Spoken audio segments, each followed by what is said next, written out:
Abre a sua Bíblia no Evangelho de São Mateus, capítulo 18, versículo 23. Evangelho de São Mateus, capítulo 18, versículo 23. Parábola do devedor cruel. A propósito, o reino dos céus é semelhante a um rei que quis acertar as contas com seus servidores. Para começar, apresentaram-lhe um que devia 10.000 moedas de grande valor.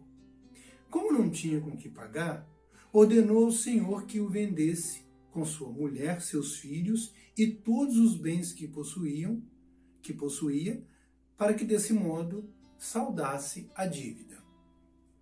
Então o servidor se atirou aos pés dele, suplicando: concede-me um prazo e eu te pagarei toda a dívida. Ora, apenas saído, aquele servidor encontrou um dos seus companheiros que lhe devia 100 pobres moedas. Agarrando-o pelo pescoço, sufocava-o dizendo: paga o que me deves. Mas o companheiro, caindo a seus pés, suplicava-lhe dizendo: concede-me um prazo e te pagarei tudo. Mas ele não quis concordar, pelo contrário, foi-se embora e mandou jogá-lo na cadeia até pagar a dívida. Vendo o que se passava, seus companheiros ficaram profundamente entristecidos e foram levar ao Senhor a notícia desse caso. Então, o Senhor o chamou e disse-lhe: servidor cruel, eu te perdoei toda a dívida porque me suplicastes isso. Não devias tu também ter pena do teu companheiro como eu tive de ti? E encolerizado, o Senhor o entregou aos carrascos até que pagasse toda a dívida. Do mesmo modo, também procederá convosco meu Pai Celeste, se cada um de vós não perdoar a seu irmão de todo o coração. Palavra do Senhor, graças a Deus. Queridos casais, que mensagem, o que nós casados podemos tirar desse trecho da palavra de Deus? Olha, eu diria que muita coisa. Mas eu vou chamar a atenção aqui, vou puxar desse texto um ponto que considero muito importante para nós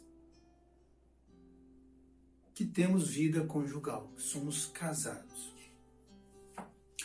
Então você viu que a parábola conta de um episódio de um rei que, ele fala, um rei que quis acertar contas com seus servos, com seus empregados. Então chamou um que devia a esse rei 10.000 talentos. Segundo os estudiosos, essa quantidade aqui era uma quantidade simplesmente impagável. Vamos colocar os nossos tempos atuais, algo aí de milhões de reais, que a pessoa não teria como pagar. Então, a palavra diz que esse servo, ele se jogou, ele se prostrou aos pés do rei e pediu: majestade, me dá um prazo, está aqui, olha, vou ler para você o que ele disse: concede-me, lá no versículo 26, concede-me um prazo e eu te pagarei toda a dívida. Em seguida, a palavra diz que o rei perdoou ele de toda a dívida.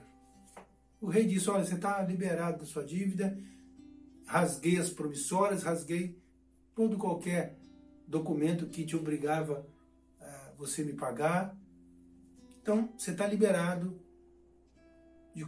da dívida que você tinha comigo. Ok. Aquele homem saiu dali e, segundo a palavra, ele encontrou nos corredores lá alguém que lhe devia 100 moedas. A palavra chama até de pobres, ó. Na minha tradução aqui, olha, 100 pobres moedas. Olha a expressão aqui dessa tradução.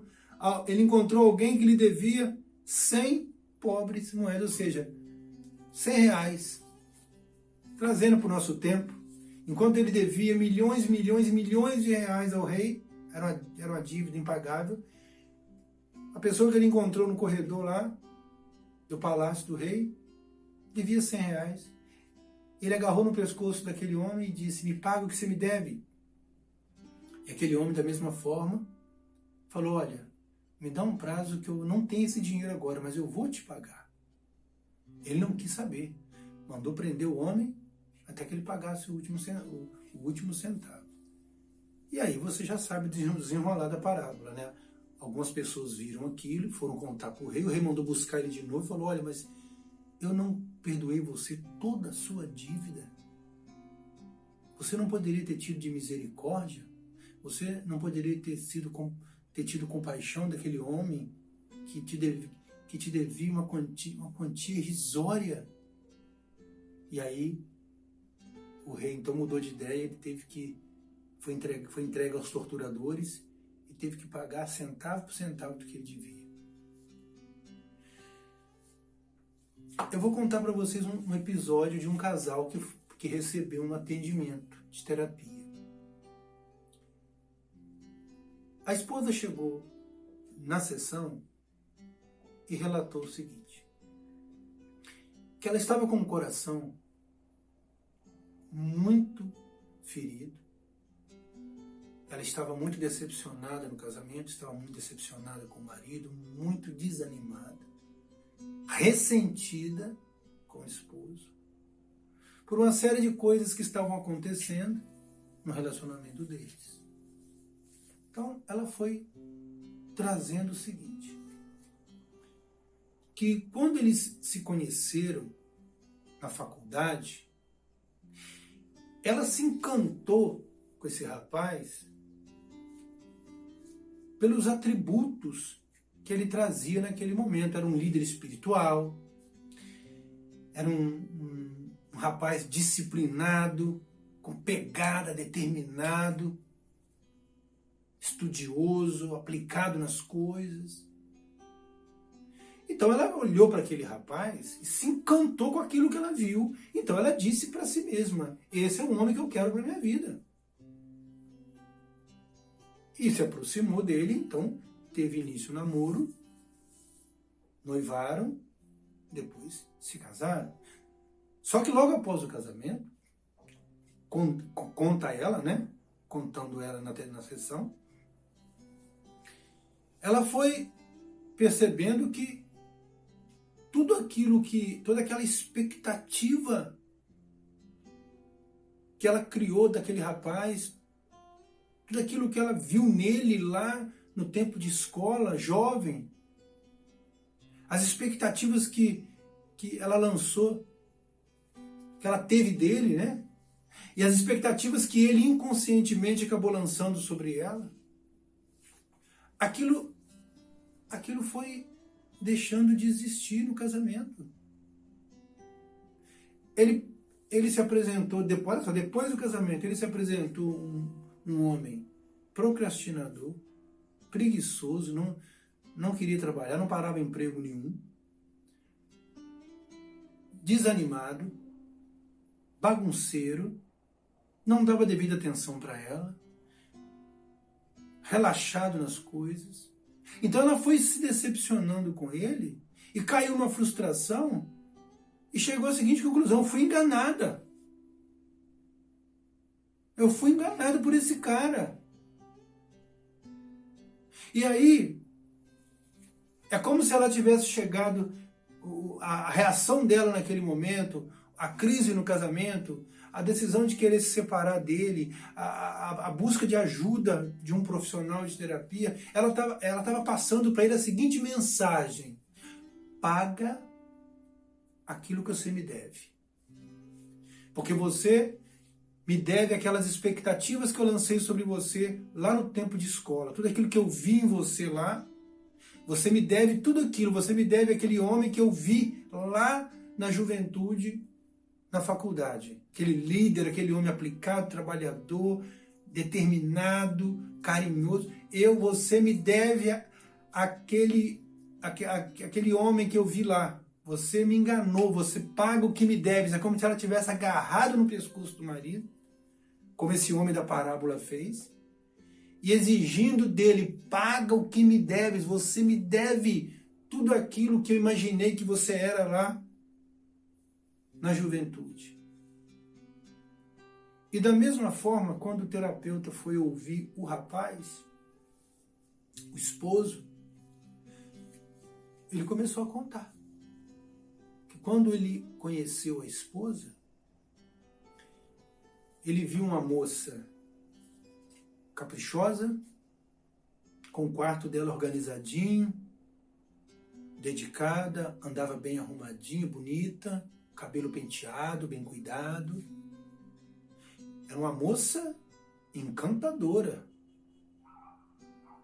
E ele também criou uma expectativa e lançou uma expectativa sobre aquela mulher, de que aquela moça seria a mulher dos sonhos dele, que achei a mulher dos meus sonhos. Então ele criou uma expectativa, ele formou uma ideia, uma imagem daquela moça na época do namoro, de que ela era tudo que ele queria, ele via tudo que ele queria na mulher, naquela moça. Só que depois do casamento, o que ele começou a perceber? Que a sua esposa não se arrumava direito, não cuidava do cabelo, deixava a casa toda bagunçada, toda suja, não fazia as comidas direito para ele, não preparava os alimentos, o almoço, o jantar para ele. E ele, da mesma forma que ela fez, a mensagem, não estou dizendo que ele fez isso, a mensagem que ele estava passando para ela naquele momento, com os ressentimentos que ele trazia, com as raivas que ele estava dela, com a mágoa que ele estava dela, com a decepção que ele estava com ela naquele momento, na altura do campeonato daquele casamento, é como se ele estivesse também agarrando no pescoço dela e exigindo dela: me pague o que você me deve. Você me deve aquela imagem daquela moça caprichosa, aciada, trabalhadora, organizada, caprichosa nas coisas, bem vestida, bem arrumada. Você me enganou. Você me deve essa quantia desse perfil, dessas expectativas que eu criei de você, a imagem que eu criei de você. Você me deve, me paga. E aí o casamento entrou em conflito. Porque tanto ele quanto ela criaram uma imagem, criaram um personagem ilusório, perfeito nas suas cabeças, e quando veio o casamento, um começou a conhecer melhor o outro, começaram a serem o que eles de fato eram, ou seja, eles não estavam mais escondendo aquilo que eles tinham de fraqueza, de limitação, de defeito, de imperfeição, porque se um e outro visse isso lá no namoro, poderia um se afastar do outro, um desistir do outro e ficarem sozinhos, como eles queriam, como um queria casar com o outro.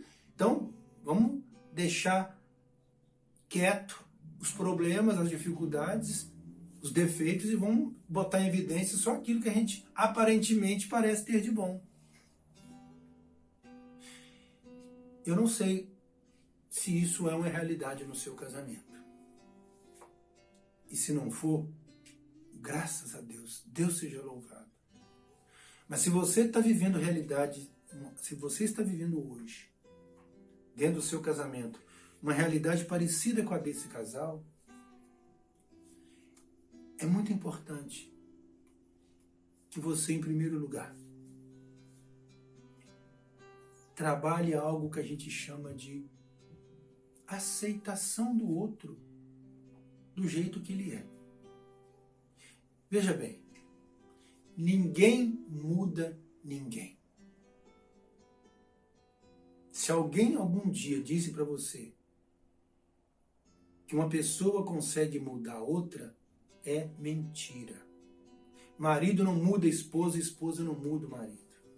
Para que haja mudança no outro, primeiro eu preciso mudar. Aí o outro muda. Aí a outra muda. Então, se você percebe que o seu esposo te enganou, não pagou a dívida daquele homem que você imaginou, que você via lá no tempo de solteiro e hoje mudou da água para o vinho, você se sente enganada, você se sente frustrada, você se sente iludida com ele, olha para você. Será que ele também não está sentindo a mesma coisa com relação a você? Então, aceite o seu marido, aceite a sua esposa como eles são, como ele é, como ela é. Ah, então eu tenho que aceitar o alcoolismo do meu marido? Eu tenho que aceitar o vício de droga do meu marido? Não é isso que eu estou dizendo. Existem comportamentos, existem posturas que faz parte do temperamento, faz parte do jeito da pessoa. E a gente tem que ir aprendendo a lidar com isso. Mas aquilo que é passível de mudança, não vai ser na pressão, não vai ser você cobrando dele mudança, não vai ser você exigindo dele, exigindo dela, que ele, que ela te devolva aquele homem que ela viu lá no tempo de solteiro, aquela mulher que ele viu lá no tempo de solteiro, não.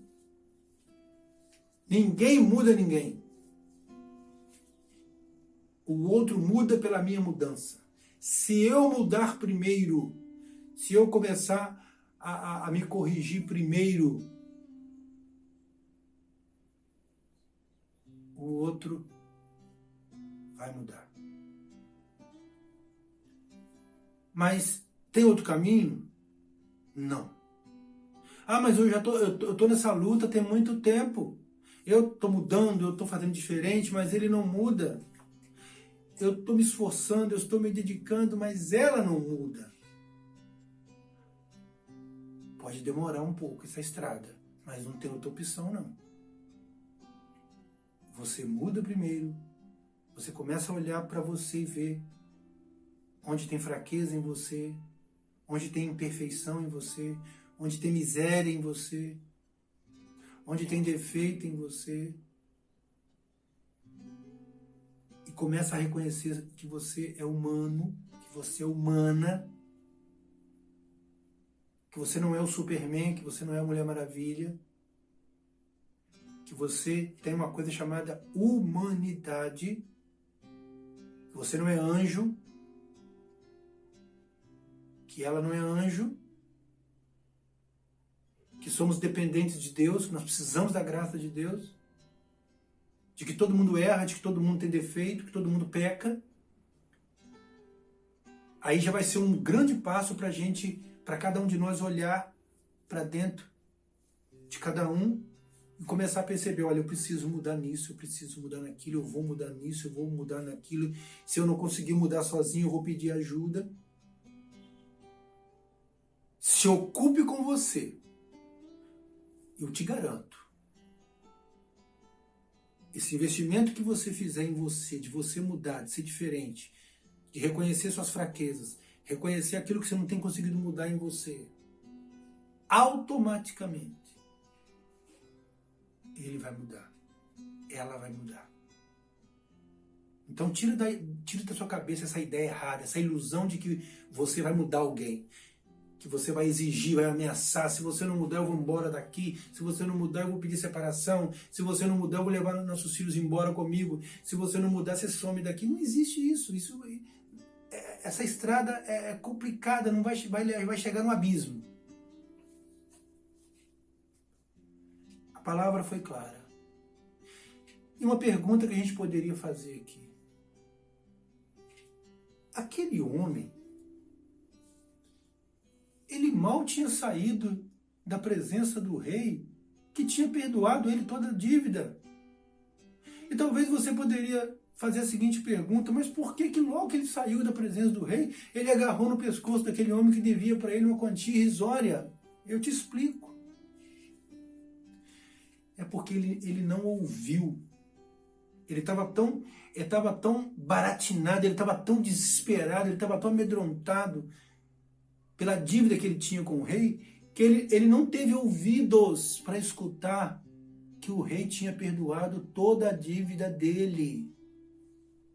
Ele agarrou no pescoço do outro, porque na cabeça dele, quando ele disse para o rei: majestade, me dá um prazo e eu te pagarei. Aí o rei falou: sua dívida está perdoada. Ele entendeu, o servo entendeu que o rei tinha falado assim: tá, eu perdoo sua dívida, mas você quando puder me paga. Ele saiu da presença do rei não se sentindo perdoado, não assumindo o perdão da dívida que o rei tinha dado para ele. Ele, na cabeça dele, quando o rei disse: sua dívida está toda perdoada, pode ir, ele entendeu assim que o rei liberou ele naquele momento, não o prendeu, não vendeu seus filhos, sua esposa, não pegou seus bens, tinha dado um prazo que ele pediu, dado um prazo. Não, ele não entendeu, ele entendeu tudo errado. Por isso que quando ele saiu já pensando assim: meu Deus, quem me deve? Eu tenho que fazer uma lista, eu tenho que pegar minha lista lá em casa, quem está me devendo, quem me deve, eu tenho que juntar o máximo de dinheiro que eu tenho para pagar esse rei. Ele me deu um prazo. E aí ele já encontrou com o primeiro, já me dá o que você me deve. Se ele encontrasse com o outro, ele ia fazer, porque ele não tinha se sentido perdoado. O rei já tinha perdoado ele, mas ele não tinha trazido isso para dentro dele, não tinha encarnado o perdão do rei. E às vezes dentro do casamento, a gente age assim com o nosso cônjuge. O nosso cônjuge melhora um pouco num ponto, melhora um pouco no outro ponto, ele já está agindo diferente num outro ponto. E tem cônjuge que não consegue enxergar as melhoras do outro.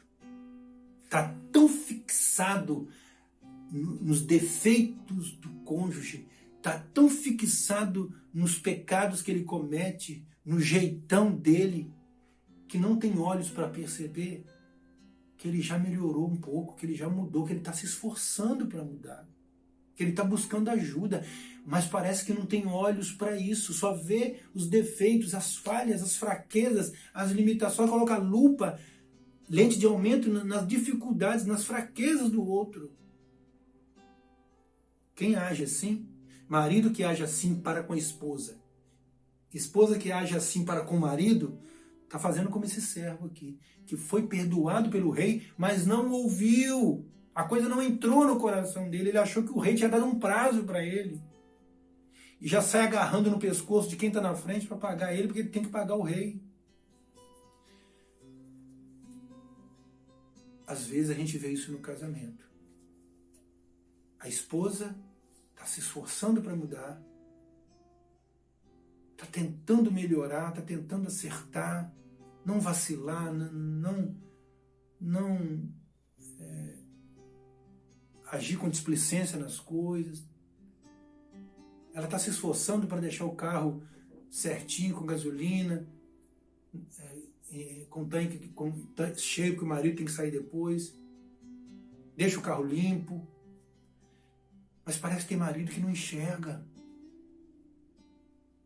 Tem marido que só continua vendo a esposa errando, sendo relaxada, cozinhando mal. Ele não vê o esforço dela, de que ela está se dedicando para ser melhor em casa. Maridos assim, que agem assim, enxergando só o defeito, só as limitações, as fraquezas, as imperfeições das esposas, e não tem misericórdia com elas, não tem compaixão com a humanidade dela, com as dificuldades que ela tem. Maridos que não têm compaixão, que não têm misericórdia, que não acolhem a esposa como ela é. Maridos que se esquecem que as suas esposas não são anjos, são seres humanos com dificuldade, com imperfeições, com pecados, com dificuldades.